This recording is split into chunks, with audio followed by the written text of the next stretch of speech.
fantastic, incredibly creative and fun. The most genuinely original experience you'll have this year.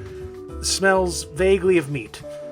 Not just things my exes have said about me, but also just a small part, a tiny sampling, of the deluge of praise Katamari Damacy positively drowned in upon its release in 2004. 20 plus years on and 8 sequels deep, its success can seem obvious to the point of banality. Of course this game did great, just look at it. It's kind of easy to forget that once upon a time, overly weird or niche games made American companies twitchy. A game could be too silly, too odd, too Japanese for the more serious and grounded sensibilities of the Western game market.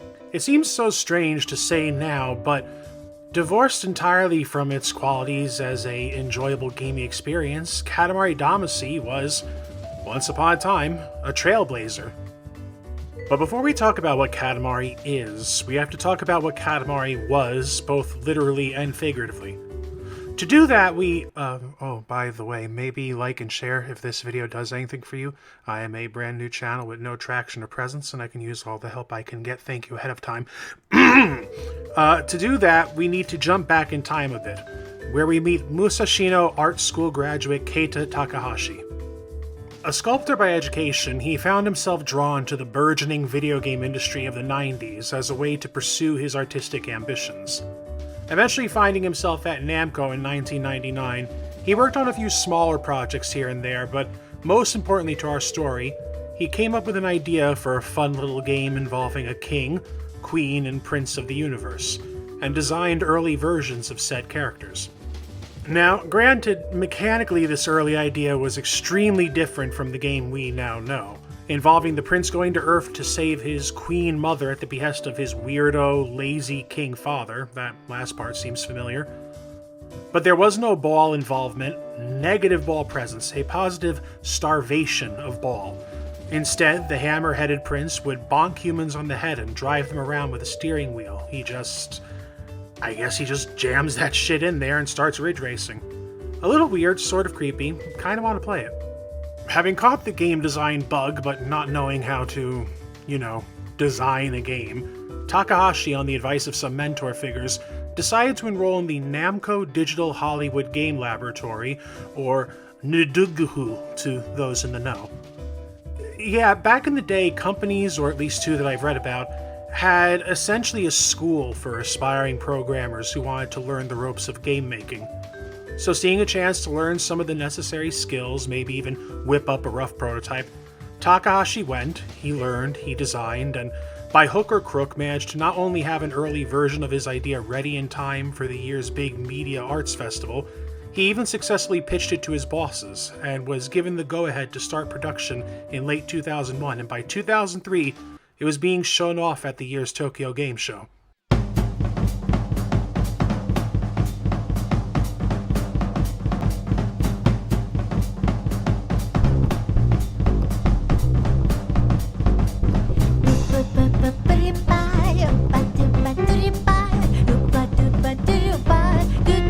So what is Katamari Damacy? The vulgarly straightforward, yet effective answer is that it's a game where you roll around a sticky ball, called a Katamari, to pick up stuff. And when I say stuff, I mean stuff. Tons of stuff. Huge amounts of stuff. Uncomfortably, ridiculously large amounts of stuff. Tacks, paper clips, vegetables, chairs, grandma, TVs, futons, cups, grandma, waterfowl, dogs, cats, onions, cheese, golf balls, crabs, grandma, eggs, street signs, tumbleweeds, tumble people, poles, boulders, grandma, chalk drawings, paint cans, watermelons, buildings, cars, trees, grandma, bridges, aircraft carriers, land masses, Ultraman, monsters, clouds, grandma, planes, rainbows, the god of thunder, solid masses of rain. And that's just what popped into my head. There is an arc to this, of course. One cannot pick up a printer with a 1-inch ball, and sentient creatures like birds, mice, the fuzz, will even try to fight back or escape. So the goal is to steadily build up mass by picking up smaller objects, then moving on to progressively bigger and bigger ones until you are rolling up everything your eyes can see. Okay, we have the what, and where, but we still need the why and like half of the how. So stepping back, the reason you, or I should say your little avatar, the Prince of the Cosmos, is doing this is because his dad, the wondrous and glorious King of all Cosmos, kind of did a big galactic oopsie and knocked all the stars out of the sky on a drunken bender. Instead of just willing the universe back into order as one would expect of a reality-warping demigod, he instead decides to send the prince down to Earth to roll up big piles of stuff that he can turn into celestial bodies because, as he says, Earth is really full of things. The prince broke up the moon he just made. Rich people sure are different.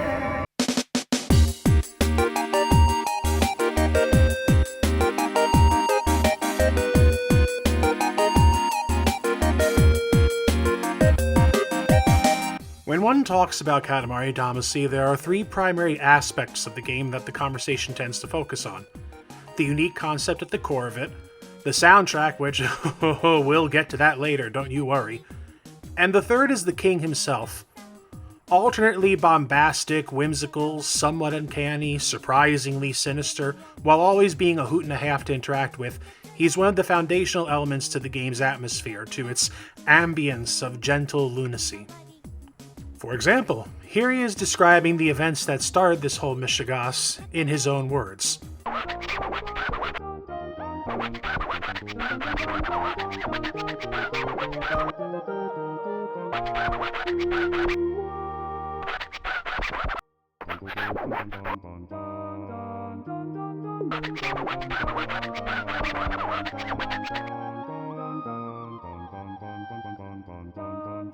Actually, his free-flowing approach to conversation is a big part of his appeal. The king has the gravity and demeanor of a great sage of the universe, mixed with the meandering stream of consciousness logic and idiosyncratic dialogue of someone who took the world's supply of THC in 1969 and never fully came back. I could literally fill up the next 5 minutes of this video with the nonsense the king says, but then we wouldn't get to talk about the other key part of his character. His terrible parenting skills. Despite having the maturity of a root vegetable, the king somehow also manages to be a traditionally strict and demanding father, and if you don't perform to expectations, boy will he let you know it. Simply achieving the size requirements for each stage will earn you at most an unimpressed shrug, while outright failure will earn you some genuinely soul-crushing and kind of nightmarish put-downs. Look at him, poor little guy. It's surprisingly effective as motivation, if only to shut his royal ass up, and hugely exceeding the objective and seeing his awed reaction is immensely cathartic. It's kind of amazing that, even with these jerk-ass traits, the king is never unamusing or unlikable. He's just too damn weird, too goofy, too him to stay mad at. So, kind of a real off-script moment right now. I just noticed I somehow haven't even mentioned the voice or the look. You may of course ask, why record scratches? Why the fixation on languages? Why the Persian rug meets Christmas lights on an 80s exercise guru outfit? I don't know. I'm not even sure Takahashi knows, but I suppose the benefit of divinity is never having to explain the aesthetic. Compared to his dad, the prince is appealing in his simplicity, a pleasing Lilliputian block man whose clean but memorable design is much more in line with the game's overall style. Katamari, even in its time, was not a particularly graphically intense sort of game.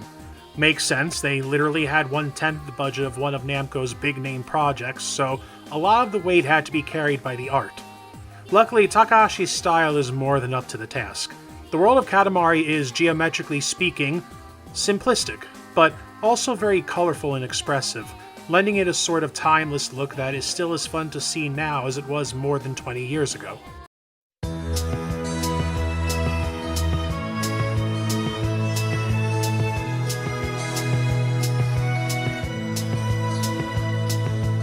While Katamari's visual appeal is, by this point I'd hope, very obvious, we still haven't broached one very teeny tiny topic. How does one play Katamari Damacy?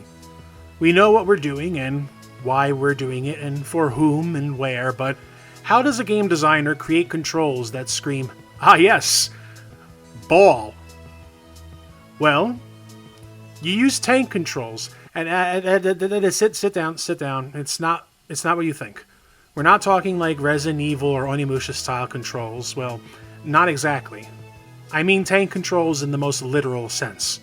Luckily, the game comes with a tutorial that I can use for visual aid. Moving the Katamari is actually very simple. You just push both analog sticks in the direction you want to go and you're off. Push both sticks forward to go forward. Pull them both back to go back. Strafe left and right by pushing both in the respective direction. Pushing one stick up or down to move prints along the circumference of the Katamari for more broad changes in direction. So far, so good. Then there's the more specialized controls. Clicking the sticks in will do a quick 180, invaluable for rapidly changing direction on a dime without having to slowly reorient yourself. And quickly moving the sticks up and down will have the prints sort of charge up for a dash, although you might accidentally crash into something and end up losing mass. That all sounds very dry and maybe a little obtuse, and to an extent, it is. Controls aside, there's also the physics of the Katamari to contend with. It has its own force and momentum, which does change not only as it gets bigger, but depending on what you add to it. Maybe you picked up a fence that's jutting out of the side, causing the Katamari to vault on each rotation. There is a learning curve to playing the game, and for a while you'll be crashing everywhere, slowly turning to change direction, and missing half the stuff you aim for. But as tends to happen with specialized controls like this, once you get them, you really get them. You'll be weaving in and out of larger obstacles, letting momentum carry you forward while you gently push the right stick to slightly curve onto the next street, doing a quick turn right before you crash, and keeping yourself moving to maximize your time management. The ball and you are now one, indivisible. You have become ball. And you're going to need that efficiency. Levels in Katamari fall into 3 categories. You have your standard timed missions, where the king will assign you a target size and a time limit and send you on your way. The constellation missions, where in addition to getting as big as possible, you also seek out items that relate to a theme, like fish for Pisces or swans for Cygnus. These are generally pretty fun, although the amount required for a good score can be fairly stringent. The last are the more specialized missions, like making the North Star, or finding the largest bear or cow for Ursa Major or Taurus. The former is pretty fun, but the latter two suck gorilla taint, never liked them. Oh, and in the course of the missions, you can pick up little gifts the king dropped on the planet while doing whatever the hell a universal super being does in his free time. These usually take the form of little articles of clothing or accessories the prince can wear, pointless, but cute. You will also in your travels likely come across some other members of the royal family, namely some of the prince's cousins. Most of their designs are actually pretty neat, and it's fun to see what weirdly shaped fairy creature you'll find next, but again, basically useless. Oh, and finishing a stage super fast, like significantly under the limit, will allow you to play a stage on Eternal mode, where you can just roll to your heart's content. No time limit, no size target, just enjoying the scenery. I feel like I'm in danger of getting too bogged down in technicals, like I'm gonna start talking about the elegance of its design and the underappreciated genius of its gameplay loop, which, yeah, fair enough, both of those things are likely true. But more than any highfalutin game maker talk or mechanical dissection, the bottom line is that Katamari is just fun to play. It's just a good time. And it's more than the gameplay elements or the art or the surreal nature of it all. It's the gleeful synergy of everything the game is, of what it wants to achieve. In order to elaborate, we need to return to the story of Takahashi-san, who we last left at that fateful TGS where the game was getting its first show out. Despite only demonstrating a single level, press response was ebullient, with even attending Western games media raving about Namco's quirky little treasure. Heartened, Sony threw a ton of marketing muscle behind the release, and while it didn't do quite the stratospheric numbers the execs wanted, it would end up selling tremendously well for a new IP. But even with that success, bringing it over here hadn't even occurred to Namco at this point, and now we finally get back to that angle I was hitting at on page 1. See, you have to remember, back in the early 2000s, the gaming market, fast-growing as it was much smaller than it is now. And what's more, each country's particular market was an entity unto itself. Unless companies made the decision to localize a game or push it here in the States, most American gamers were none the wiser about most other countries' outputs. You couldn't just go online and see what some Polish PC developer had cooking or what was selling well in Europe or South America. I mean, of course these statistics all existed, but they were the domain of people who had an interest in them, who would follow industry information or trade magazines, not little Jimmy from Arkansas who only played GTA and Mortal Kombat. And despite the already ubiquitous status of companies like Capcom or Squaresoft, this wall was double layered for Japan. Back then there was this common knowledge, and I hope you can hear my air quotes on that. Anyway, common knowledge among gaming execs on both sides of the pond that the West, and particularly America, had very specific tastes in games. We liked our games cool and tough, with lots of violence and epic action and the occasional naughty bit. Yeah, this was that really desperately awkward era where gaming was trying to push itself as being super mature and adult, a serious hobby for serious boys. It was where you would get all those news articles or exposés with shocked boomers exclaiming, "Games? Not just for kids anymore?" And so anything too silly or over the top or weird was verboten, at least as far as the people who bought games over were concerned. Funnily enough, it wasn't like we hadn't gotten weird games before. Not counting the Wild West days of the NES and SNES where they would just bring anything over to see if it stuck. You had games like Incredible Crisis, Parappa the Rapper, Space Channel 5, Choo Choo Rocket. The Dreamcast was particularly good at these. The Jet Sets, Mr. Mosquito, Guitar Man. It's not an empty list. But those were exceptional or just uncared for cases, and even the most successful ones were not great arguments for the efficacy of weird games being cult favorites at best. The overly pretty boys of JRPGs or the silly creatures of games like Pokemon were about as far as the meat-eating, blood-slinging, boobily-doobity West would accept, and even then it was begrudgingly. If this all sounds silly, don't worry. It was.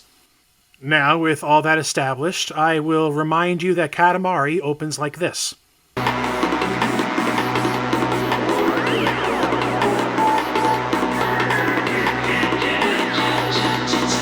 Katamari Damacy.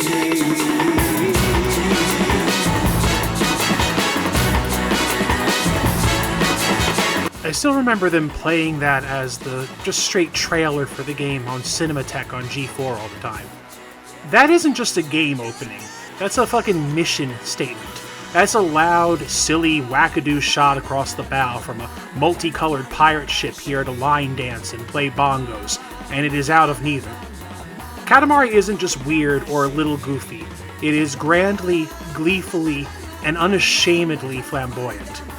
In interviews, Takahashi has said that the four core ideas at the heart of the game are novelty, ease of understanding, enjoyment, and humor, and it shows from frame one.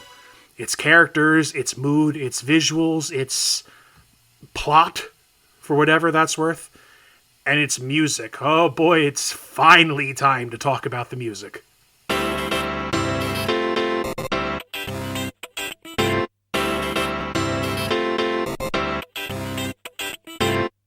That third topic, that third pillar of any good Katamari discussion, and possibly Katamari's biggest and boldest blazed trail here in the States, but even devoid of that context, the soundtrack is still a work, a towering figure all on its own.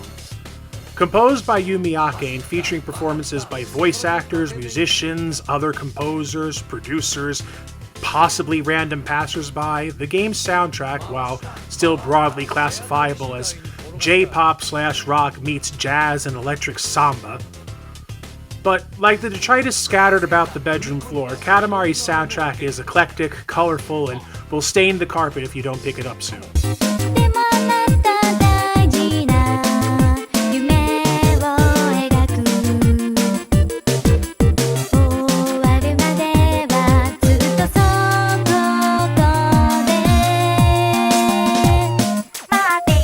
Every song is a banger, wildly fun and energetic, weirdly nostalgic. I know you love me. I wanna word you up into my life. Let's roll up to be a single star in the sky. single-handedly creating an impenetrable atmosphere of unvarnished joy and enthusiasm.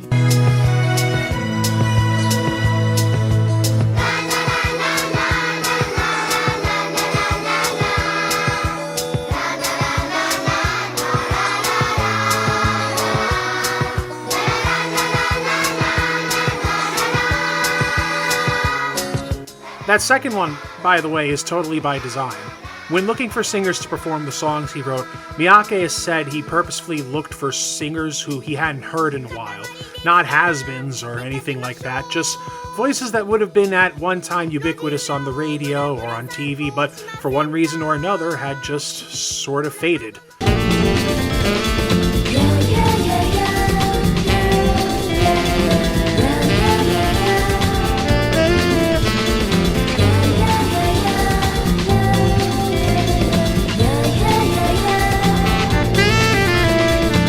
Hence the nostalgic feeling mentioned above. The soundtrack was basically made to make Japanese audiences perk up and say, "Hey, I recognize that guy." My favorite example of this, incidentally, is the main theme itself, which is sung by Masayuki Tanaka, the former lead vocalist for Crystal King. As in the Crystal King who sang the legendary first opening for Fist of the North Star. I'm not kidding.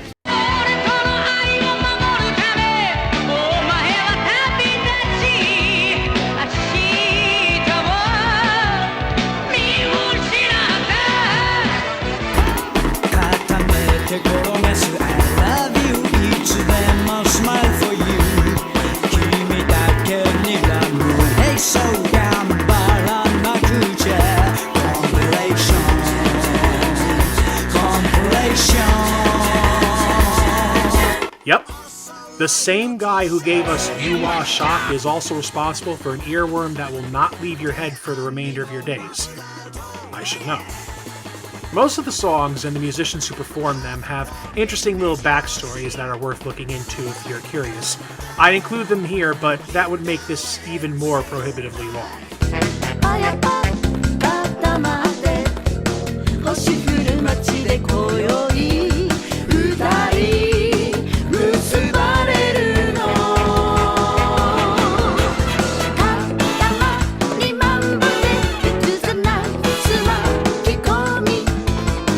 Though, even independent of that context, the soundtrack is utterly unfuckwithable, as evidenced by the reaction here in the States. Remember, it's only 2004. Unless you were an avid anime watcher, the closest thing to J-Rock most people had heard were the openings to the Kingdom Hearts games, and the Persona games were still years out. So, Katamari's lineup of bubbling, effervescently cheerful and fun tunes was like a lightning bolt to the system for most of us. We didn't have any idea what they were saying, mind you, or what most of this would even be classified as. But it was amazing, and we just couldn't get enough of it. In its time, and even now, the flowing exuberance of the soundtrack borders on delirium, and I know critic awards aren't held in super high regard nowadays, but I will mention that it was winning Best Soundtrack left and right that year. Not bad for a $20 budget release that wasn't even going to come here in the first place. Oh yeah, I should probably finish that story before we wrap up. So, while Namco wasn't going to bring the game to America initially, a showing of it to a mostly Western audience at a special presentation during that year's GDC led to an outpouring of demand for the game, both from the media and players. Can you imagine gamers and gaming journalists united for a good cause? They even coined the name Namco's Snowball Simulator, probably to avoid writing the actual name and scaring off the normies. Oh, by the way, Katamari Damacy comes from the words for clump, Katamari, and a version of the word for soul or spirit, Damacy, rendered here as Damacy. So, yeah, we all love the good old soul wad. Anyway, Namco saw the writing on the wall and gave the game a Western release, even making it super cheap to keep in line with its low-budget development. Like I said, the game was $20 goddamn when it came out. Even though games were cheaper then, that's still less than half the price of your average PS2 game. Absurd value. And a company fairly pricing a game in acknowledgement of its budget origins? We really did live in a time of miracles. Anything else? Oh, the plot. No, really. Katamari has a facsimile of a plot. Well, More a series of loosely connected scenes of the Hoshino family, a clan of terrifyingly oblong monster people who are just living their day-to-day lives while the prince rolls up the world around them. The running gag is that the son keeps seeing evidence of what's happening either on the news or sweet Jesus. But his mom never believes him until her astronaut husband literally shows her the moon is gone. I'll note here that the remaster for the Switch, while keeping the scenes, doesn't keep the frankly incredible English dub, the stilted weirdness of which only added to the surreal mood of the game. Wow, I got rolled into the Katamari all the way to the moon.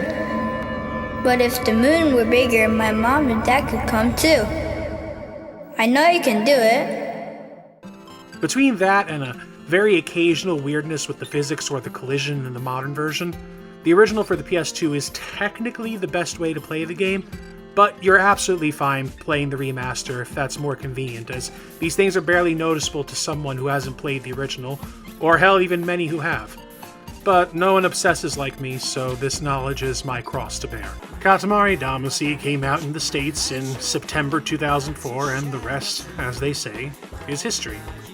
It was the surprise smash of the year, a critical and commercial darling that I will argue very vehemently was the first step in paving the way for the more open acceptance of quirky, strange, or offbeat games that would define much of the indie market in the years to come, and even the rare studio release. It put to rest any arguments that a game that was too much wouldn't fly around here. Turns out that aside from those weirdos who use their taste in games as some sort of status symbol, most players will embrace anything as long as it's enjoyable to play. And enjoyable it was. And enjoyable it is. At the time of this writing, the last major console Katamari was over a decade ago, and by now the newest installment should already be out on the Apple Arcade. Of course I'm not bitter. Why would I be bitter? We finally get a new game in the series, and it's a throwaway on one of God's lesser platforms. I'm fine. I'm totally fine. Not an ounce of bitterness. Is that table reserved for bitter people? Well, I guess I can't sit there. Oh look! Bittertown, USA, a place I certainly won't be buying up real estate in. Nope, I am perfectly at peace. Not bothered even a little. Why did you do this? You were beautiful. We were beautiful. I could have loved you. Did Venice mean nothing to you? We had so much more to see together. Why would you do this? I generally try to avoid games used to be so much better arguments when discussing old favorites. I find them reductive at best and unnecessarily antagonistic at worst. While I have my gripes with the current incarnation of the game industry, like turbo gripes, giant gripes, gripes you can see from space, I will not deny that there are tons of absolutely rad shit coming out all the time. Nor will I pretend that there wasn't tons of trash back then either. But I will forgo my rule for a second because they genuinely don't make them like this anymore. A work of unleaded, unimpeded creativity that could only happen during the more wild, more freewheeling days of the 2000s when studios didn't just throw all their money at the biggest gamble imaginable and understood the value of smaller, more creative endeavors that, even with their modest returns, served to enrich the still nascent culture as a whole. Katamari Damacy is interactive serotonin, a crazy, hazy, amazy trip into pure joy. A whirling vortex of fun and addictive gameplay, simple but endearing visuals, some of the most creative settings and characters of the generation, and swaddled by one of the most euphorically diverse and unique soundtracks the industry had ever seen. So, of course, when something is that good, a sequel is immediately in demand, and would you believe the second game is better in almost every conceivable way? But that's a story for another day. Maybe if I'm still doing this in 8 to 9 months, we'll come back for round 2. For now, this is Katamari Damacy's day. And what a beautiful day it is.